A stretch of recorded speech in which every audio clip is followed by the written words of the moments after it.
ku mafaranga makeya cyane. Reba izi nzu uko ari ebyiri ziri mu kibanza gikora ku muhanda neza nk'uko uri kubibona, zifite mu gikari. Ni inzu ushobora kubamo, imwe ukayibamo indi ukayikodesha, cyangwa se waba udashaka kuhaba ushobora gukoramo imiryango 4 cyangwa 5 y'icyumba na salo. Urabona yuko buri nzu ishobora kugira imiryango 2 y'icyumba na salo. Izi nzu tukaba twakuramo imiryango 4 ikodeshwa. Ni inzu iri muri site, ya Gisasa, ni muri Bumbogo. Uvuye kuri kaburimbo ni mu kilometero kimwe gusa, cyangwa se ukaba wakoresha amafaranga nka 500 ku kamoto. Ni iminota 3 kuhagera uri ku kamoto, cyangwa se iminota nk'10 uri ku maguru. Izi nzu rero ntabwo zihenze. Izi nzu kandi zegereye ikigo cy'amashuri ya Groupe Scolaire Gisasa mu murenge wa Bumbogo. Izi nzu ziri mu kibanza kinini gifite ubuso bungana na metero kare 319.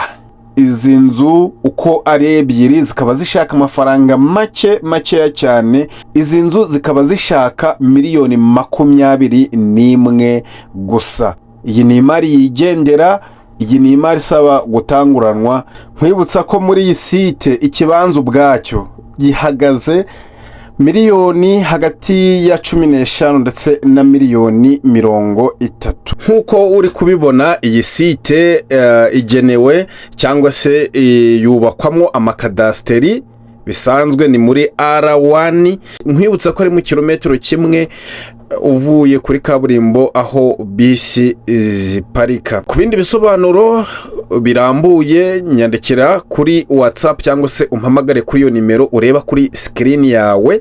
Ahasigaye ubundi uze wigurire izi nzu ziri mu kibanza kirengeje ubuso, aho ushobora guhindura izi nzu ukazifatanya ugahindura igisenge, cyangwa se ukaba uziretse ukaba uzibyazamo umusaruro, cyangwa nanone kubera ko ari ikibanza cyiza kandi kinini ufite ubushobozi ushobora kuzikubita hasi ibikoresho birimo ukabigurisha, hanyuma noneho ukubakamo kadasteri yawe uko ubyifuza. Icyangombwa kirahari, mitasiyo nako kanya mukimara kwishyurana. Dore noneho indi shuwa irenze kuri uyu muhanda neza nk'ahari mu kibanza kimwe. Iyi nzu urayibona, ushobora guhita uteranyaho iyi nzu yonyine ishaka miliyoni 10.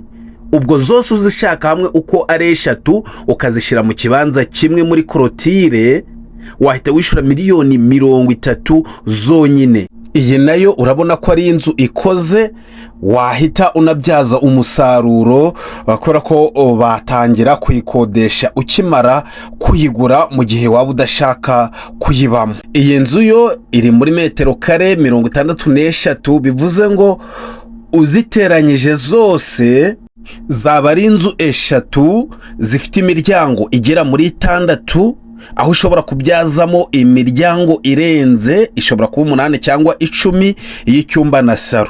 Zaba ziri mu kibanza gifite metero kare 382. Byumvikane neza ko waba uguze ikibanza ushobora gushiramo kadasteri n'andi manegise menshi mu gihe izi nyubako zirimo waba utazikeneye. Izi nzu bwazo nkuko uri kuzibona zinjiza amafaranga atari munsi y'ibihumbi 200, kandi urabona ko wenda zitafite amasuku ahagije na korotire. Ibaze rero umaze gushiraho korotire ukongeraho amasuku makeya. Ese ubwo urakibuka ko ikibanza cyo muri iyi site kigura hagati ya miliyoni 15 na 30? Don't wait till tomorrow to do what you should do today.